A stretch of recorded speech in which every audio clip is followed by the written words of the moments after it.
नमस्ते दोस्तों, मैं doctor Namit Nitharwal, senior consultant spine surgeon, director Aarav spine and bone hospital Jaipur. आज अपन चर्चा करेंगे कि स्कोलियोसिस एंड काइफोसिस, कि स्पाइन का टेढ़ापन हो गए हैं या स्पाइन का कुबड़ हो गए हैं। तो स्कोलियोसिस में क्या होता है, स्पाइन एक तरफ बेल्ट हो जाता है कि एक तरफ टेढ़ा हो गया है, तो उसको स्कोलियोसिस बोलते हैं।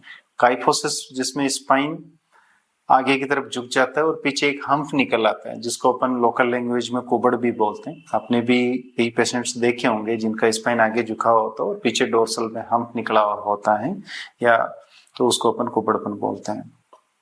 तो आज अपन इस वीडियो में कवर करेंगे कि इनके क्या इलाज है।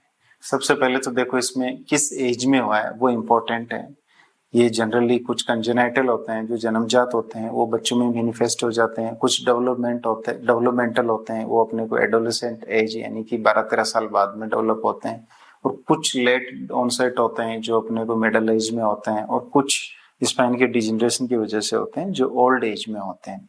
तो इनमें अपने को पहले पेशेंट के सिम्टम्स देखने होते हैं। अगर इनका एंगल बराकोप्स एंगल मेजर करते हैं, वो बहुत कम है, पेशेंट को सिम्टम्स ज्यादा नहीं है, तो जनरली ऐसे केसेज में अगर पेशेंट अपनी कॉस्मेटिक डिफॉर्मिटी यानी कि जो शरीर की सुंदरता को लेकर चिंतित है, तो इनके ऐसे केसेज में केवल कॉस्मेटिक पॉइंट ऑफ व्यू से सर्जरी की जाती है।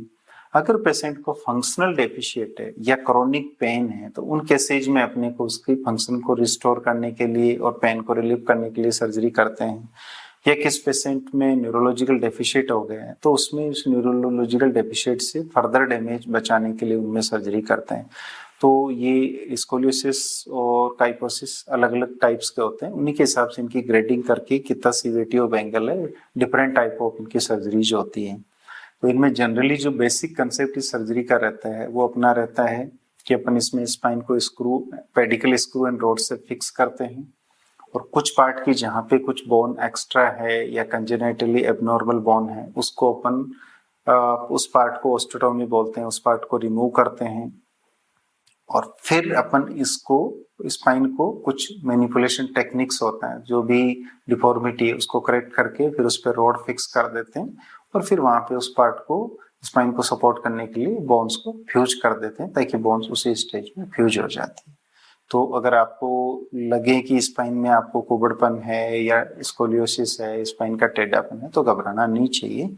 इसके बारे में आप जो नीचे नंबर दिए हुए हैं, अगर ज़्यादा इन्फॉर्मेशन लेनी हो तो उन पर आप कॉल कर सकते हैं, हमसे कांटेक्ट कर सकते हैं। हमारे हॉस्पिटल का मंडे से सैटरडे तक आप कभी भी कॉल करके इसके बारे में इंफॉर्मेशन ले सकते हैं। थैंक यू, नमस्ते।